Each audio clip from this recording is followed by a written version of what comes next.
Patologia Clínica e professor na Faculdade de Medicina da Universidade do Porto. Muito obrigada por estar aqui connosco, professor. É um gosto recebê-lo neste consultório. Muito obrigada. E, de facto, Sr. Professor, começava por lhe questionar o que são as mastocitoses e patologias mastocitárias, um termo difícil de compreender e, se calhar, novo também para quem nos acompanha, não é? Obrigado, antes de mais, pelo convite e obrigado pela questão. Obrigada por estar aqui. Em primeiro lugar, talvez separássemos, de facto, a patologia mastocitária, portanto, a patologia dos mastócitos, que são células do sistema imunitário que têm várias funções, entre as quais há algumas das respostas alérgicas mais relevantes. Quando falamos de doenças de patologias mastocitárias, podemos dizer que há algumas cursam, portanto, contêm mastócitos alterados do ponto de vista genético, digamos assim, que têm mutações, e temos outras que não são as mastocitoses, em que os mastócitos são sobreativados, portanto estão a fazer das deles no sentido em que libertam demasiado o seu conteúdo sem que haja propriamente uma doença do próprio mastócito que nós conhecemos. Quando falamos das mastocitoses, estamos a falar de situações raras, com uma prevalência que provavelmente ronda os 9 a 13 casos por cada 100 mil indivíduos, embora cada vez mais nós tenhamos a percepção de que não serão situações assim tão raras. Cada vez mais nós, com os estudos que vão saindo, vamos chegando à conclusão de que até 5% dos doentes que apresentam anafilaxia, aquelas doenças, aquelas reações alérgicas graves, que inclusivamente foram alvo aqui de uma conversa interessante há umas semanas. Portanto, 5% destes doentes podem apresentar mastocitose, nomeadamente quando falamos dos doentes que têm alergia ao veneno de himenópteros, portanto, de veneno de abelhas, de vespas e de algumas formigas que felizmente não temos para já por cá, em que a prevalência pode ascender aos 20% destes doentes. É inclusivamente considerado como um dos maiores fatores de risco para reações graves provocadas por estes mesmos venenos. Quando falamos dos síndromes de ativação mastocitária, a prevalência é amplamente desconhecida, mas nós temos a percepção de que são muito mais frequentes do que de facto as mastocitoses. E são doenças que cada vez mais nos aparecem na nossa clínica diária e que acarretam, tal como as mastocitoses, uma diminuição, digamos assim, um compromisso da qualidade de vida de uma forma significativa. E manifesta-se através de que sintomas? Estamos já aqui a ver uma imagem, conseguimos perceber algumas manchas no corpo. O que é que podemos, ou como é que se caracteriza, Sr. Doutor? Nós podemos dizer que as mastocitoses têm fundamentalmente 4 grandes formas de apresentação. Esta será a mais frequente, que são as lesões cutâneas. As lesões cutâneas podem ter um aspecto mais monomórfico, portanto, são lesões mais pequeninas, mais semelhantes entre si, com uma disseminação, portanto, uma localização mais homogénea, como aparece ali na figura identificada com a letra A. Podem ter também um aspecto mais diverso entre si e são formas mais típicas das crianças, como aparece na letra B e na letra C. Sendo que esta será efetivamente a forma clássica, digamos assim, a forma que no passado, há 10, 15 anos atrás, se considerava como quase a única forma de instalação da doença. Hoje em dia, a anafilaxia com determinadas características, nomeadamente perdas de consciência, mais em homens mais idosos e em que se verifica um aumento de um marcador que se chama triptase, será a outra forma de apresentação que é cada vez mais frequente, que hoje em dia ascende a 50% a 60% dos doentes. Mas a pessoa apresenta sempre estas lesões na pele? Não. Ou em momentos agudos? Não. Estas lesões são persistentes. Por exemplo, quando confrontamos com a urticária, em que as lesões são evanescentes, habitualmente ao fim de 24 horas desaparecem, aqui estamos a falar de lesões persistentes. Inclusivamente, o termo antigo para as mastocitoses cutâneas era urticária pigmentosa. No entanto, não é uma urticária, uma vez que as lesões não desaparecem, e não é necessariamente pigmentosa. É claro que algumas das imagens que nós vimos, as lesões eram mais escuras, mais acastanhadas, mas há várias lesões que não têm esta particularidade de serem hiperpigmentadas, de serem mais escuras. E estes doentes a que eu me referia, que apresentam anafilaxia com determinadas características, não têm lesões. Existe uma terceira e uma quarta forma de apresentação, que são também cada vez mais frequentes, nomeadamente a osteoporose em indivíduos jovens, nomeadamente em homens jovens, em que aqui a função dos mastócitos está alterada, vão sendo libertados fatores, vão sendo libertados sinais, mediadores, mensageiros que no fundo vão dizer ao osso que é necessário ser reabsorvido e no fundo em que se vai perder qualidade do osso. E a última forma acaba por ser uma doença hematológica franca, como se comportasse como uma leucemia, que é habitualmente, que não tem propriamente sintomatologia mais específica, mas que é encontrada no contexto de um estudo de uma suspeita de leucemia. E por esse motivo este diagnóstico é difícil de fazer?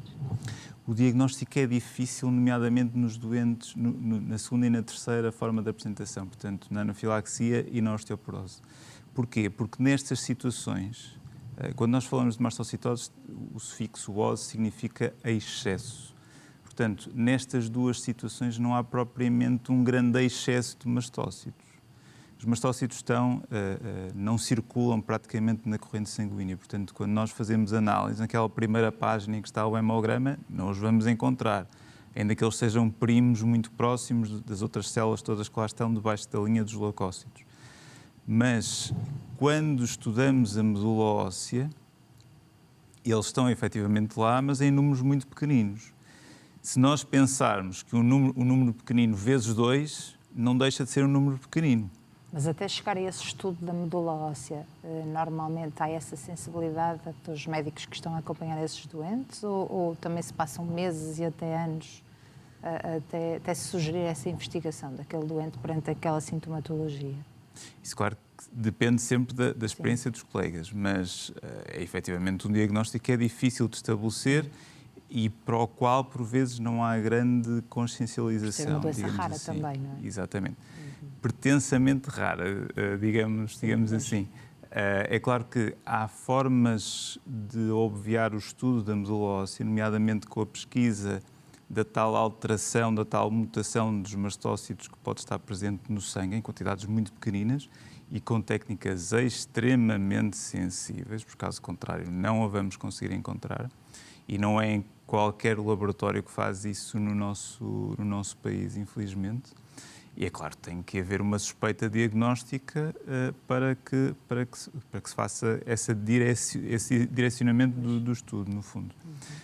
As anafilaxias, com as tais particularidades que eu estava a dizer há pouco, nomeadamente em homens, embora obviamente também possam surgir em mulheres, mas em homens com perda de consciência, em que não houve nem urticária, nem comichão, nem angioedema, portanto, nem inchaço, e nomeadamente se tivermos a elevação da tal triptase, temos uma altíssima probabilidade de que este doente possa ter mastocitose. Deste ponto de vista é importante mencionarmos uma coisa, que é estes doentes que têm, apesar de terem um aumento, têm um aumento pequenino, na esmagadora maioria das situações não existe risco de progressão da doença. Portanto, aquela tal quarta forma de apresentação, de doença hematológica franca, com leucemia, com situações que podem inclusivamente ser comprometedoras da longevidade do doente, portanto, da esperança de vida do doente, são muitíssimo menos frequentes, são situações excepcionais. Quando falamos da osteoporose isolada, em que não se consegue encontrar outra causa, estamos a falar também, na sua maioria de situações, em que o doente não terá grande risco de progressão. Sim. Quando falamos das tais situações que vimos há pouco de apresentações com lesões cutâneas, vai depender muitíssimo. Nas crianças, cerca de 60% a 60% das situações que se instalam antes dos 4, 5 anos desaparecem até à adolescência. São muito poucos e é um tipo muito específico que habitualmente persiste. Nos adultos, a partir do momento que se instala a doença, temos alta probabilidade de que haja aquilo que nós chamamos uma mastocitose sistémica, portanto, que não está só na pele, que é passível de ser encontrada, nomeadamente ou na medula óssea ou no trato gastrointestinal, e em que o risco de progressão, ainda que baixo, é significativamente maior do que aquele que se verifica naquelas situações que estávamos a falar de anafilaxias. E o que é que... em relação ao tratamento, quais são as respostas? É uma forma de controlar a doença?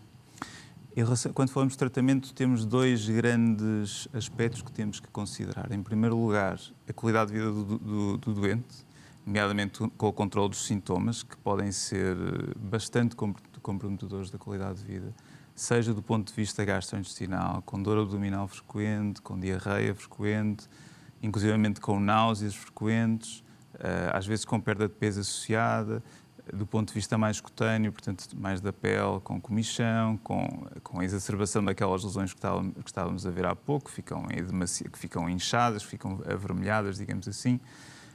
Há doentes também, e estes sintomas são um bocadinho mais difíceis de gerir, que se queixam de uma certa nevoeira mental, que têm alguma dificuldade de fixar, portanto, têm dificuldades na memória, na atenção. Podem, inclusivamente, apresentar também dores de cabeça frequentes. Estes sintomas podem ser geríveis com medicação. E deste ponto de vista temos uma inequidade no nosso país, que é o facto de que uma das medicações mais eficazes e que é amplamente utilizada em maior parte dos grandes centros a nível mundial, que é o cromolicato de sódio, não existe em farmácia comunitária em Portugal. Tem que ser manipulado e os preços são proibitivos para uma grande quantidade de doentes. E este, diria eu, é o aspecto da qualidade de vida e da gestão dos sintomas diários. Por outro lado, temos o outro lado que é, no fundo, reduzir o número de mastócitos, a chamada terapêutica citorredutora, em que a ideia é, de uma forma o mais direcionada possível, eliminar os mastócitos que estejam doentes e manter aqueles que não estejam e que não estejam a causar Mas isso também estragos. vai controlar esses sintomas? Das náuseas, da dor de cabeça, da perturbação gastrointestinal? Na maior parte, eu diria que há vários fármacos citorredutores que são extremamente bem tolerados, e há inclusivamente alguns em que estão neste momento a ser estudados, e em que o perfil de segurança é muito bom, em que os doentes não têm agravamento dos seus sintomas.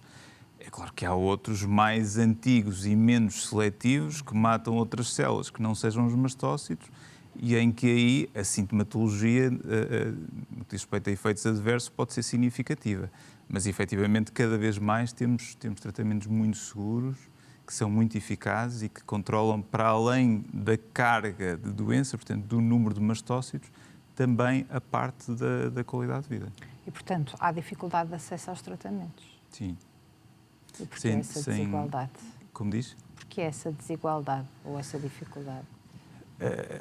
Em primeiro lugar, esta questão do cromolicato já é bastante antiga, não se verifica só cá. Eu posso dizer-lhe que eu tenho acompanhado de forma muito próxima o processo em Espanha e desde há 15, 20 anos que a luta que existe cá existia em Espanha e só agora é que conseguiram finalmente que o cromolicato fosse comercializado. Há um ou outro país no centro da Europa em que ele é efetivamente comercializado, mas na maior parte dos locais ou o acesso é inexistente, ou então tem mesmo que ser manipulado. A questão da manipulação é que existem, naturalmente, margens do ponto de vista da manipulação que fazem com que aquilo que é cobrado ao doente não é apenas o valor da matéria-prima, mas sim a forma como ela é manipulada, o facto de ser encapsulada, etc., a própria embalagem, etc., etc.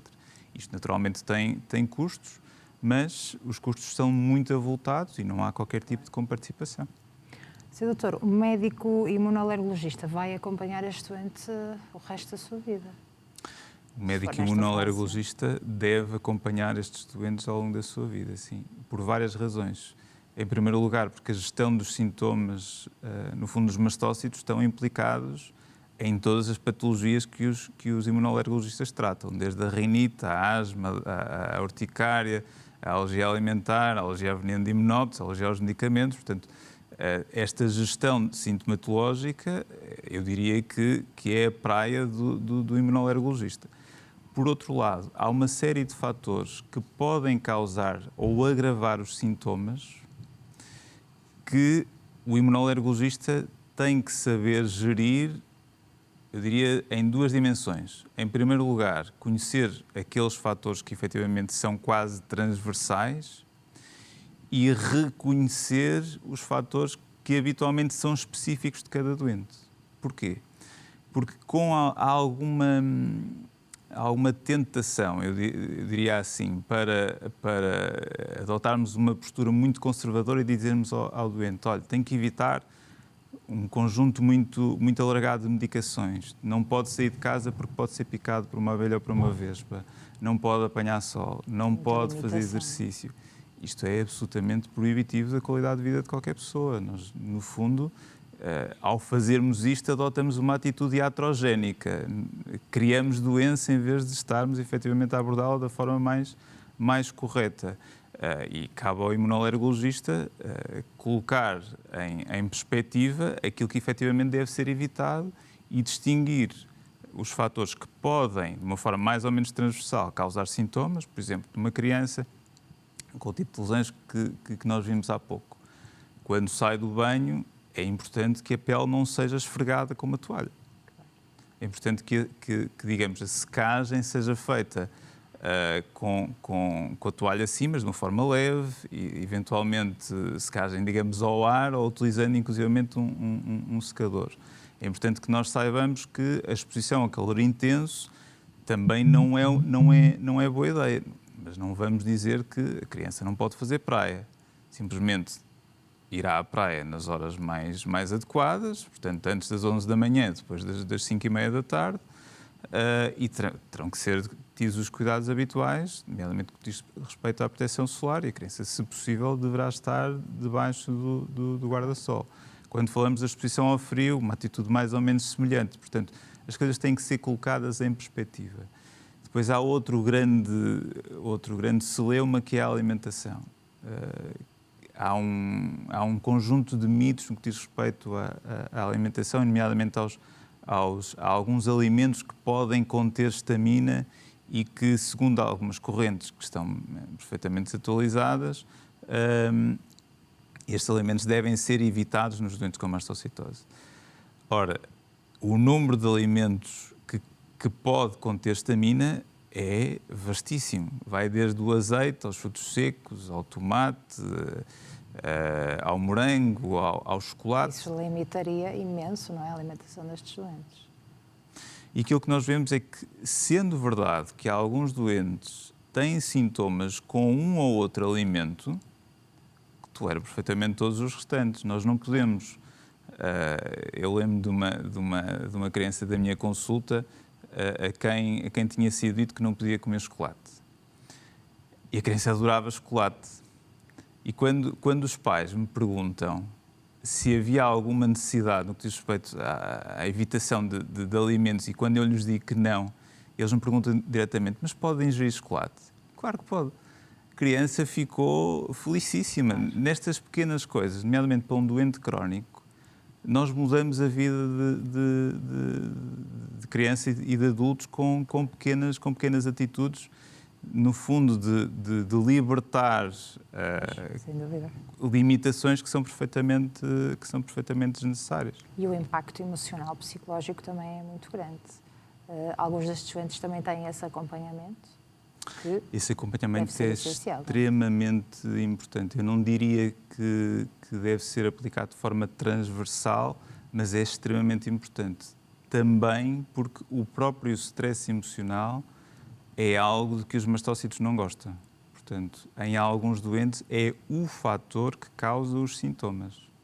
Às vezes até é o único fator que causa os sintomas.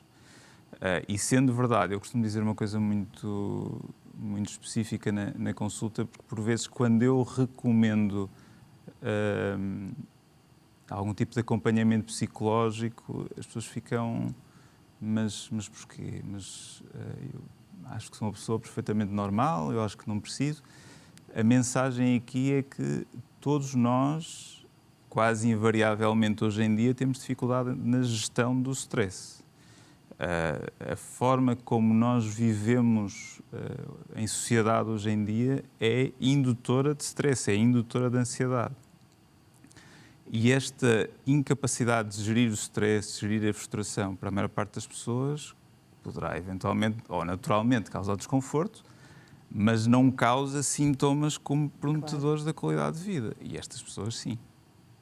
Portanto, a ideia é transmitir ao doente que não é efetivamente um atestado de que a pessoa está demasiado ansiosa, de que tem doença mental propriamente dita, mas que é importantíssimo que seja feito um trabalho de aquisição de estratégias de gestão de stress, para aprender a lidar melhor, no fundo, com a frustração e com o stress normal, ou mais ou menos normal, que todos nós vamos tendo diariamente. Que é essencial. E assim terminamos. Agradeço imenso a sua presença e esta explicação. Muito obrigada, Muito obrigado. Sr. Professor. Estamos agora disponíveis para ouvir todas as questões de quem nos acompanha, relacionadas então com mastocitoses e patologias mastocitárias.